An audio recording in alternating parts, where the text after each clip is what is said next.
The United States and Iran continue exchanging sharp rhetoric and military developments as tensions in the Middle East escalate amid the ongoing conflict. U.S. President Donald Trump has said the United States could easily reopen the Strait of Hormuz with a little more time. In a post on his Truth Social platform, Trump stated that the U.S. could open the key shipping route, take the oil, and make a fortune, describing it as a potential gusher for the world. Meanwhile, the White House has submitted a proposal to lawmakers requesting a massive $1.5 trillion defense budget for the next fiscal year, citing increased costs linked to the war with Iran. According to the proposal, the budget builds on a historic $1 trillion defense topline for 2026 and seeks a total of $1.5 trillion in budgetary resources for 2027. The requested increase represents a $445 billion, or 42%, rise from the 2026 total resource level. U.S. media reports say the year-on-year increase would be the largest since World War II,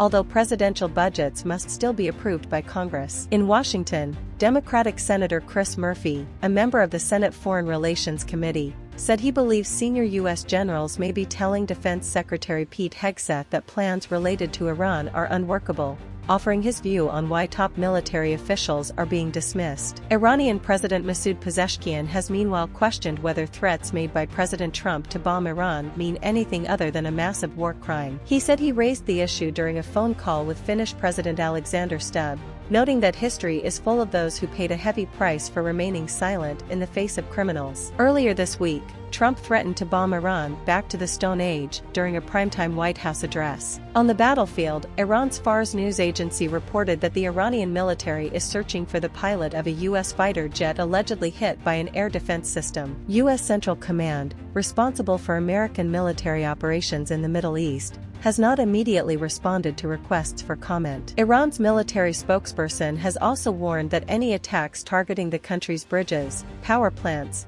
or energy infrastructure would trigger strikes on all U.S. and Israeli assets in the region that would be harder and more devastating than before, according to state-run Press TV. At the same time, internet monitoring organization NetBlocks says Iran's nationwide internet blackout has entered its 35th consecutive day, with connectivity remaining at only 1% of normal levels, leaving the general public largely cut off from global communication. Elsewhere in the region, the United Nations Interim Force in Lebanon reported that an explosion struck one of its positions in southern Lebanon, wounding 3 peacekeepers, 2 of them seriously. The origin of the blast remains unknown. The incident marks the third such attack in a week, following the deaths of 3 peacekeepers earlier near the Israeli border amid ongoing fighting between Israel and Hezbollah. Israeli Prime Minister Benjamin Netanyahu has claimed that Israeli strikes have destroyed around 70% of Iran's steel production capacity, which he said significantly hampers Iran's ability to manufacture weapons. Steel is considered strategically important for industrial and military production, including missiles, drones, and ships. Netanyahu said Israeli forces, together with American allies, continue targeting Iranian commanders and infrastructure. הנחתנו מתחילת מלחמת התקומה 10 מכות על ציר הרשת. מכת חמאס בעזה, מכת חיזבאללה בלבנון, מכת אסד בסוריה, מכת ארגוני הטרור ביהודה ושומרון, מכת החות'ים בתימן, ועוד 5 מכות איראן.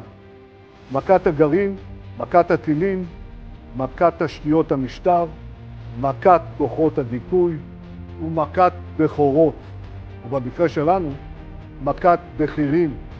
מהרודן חמינאי, דרך מדעני הגרעין, בואכה רבי המרצחים של משמרות המהפכה והבסיס, שלא לדבר קודם לכן, על נסראללה, הנייה, דף, סינואר, ועוד, ועוד, ועוד.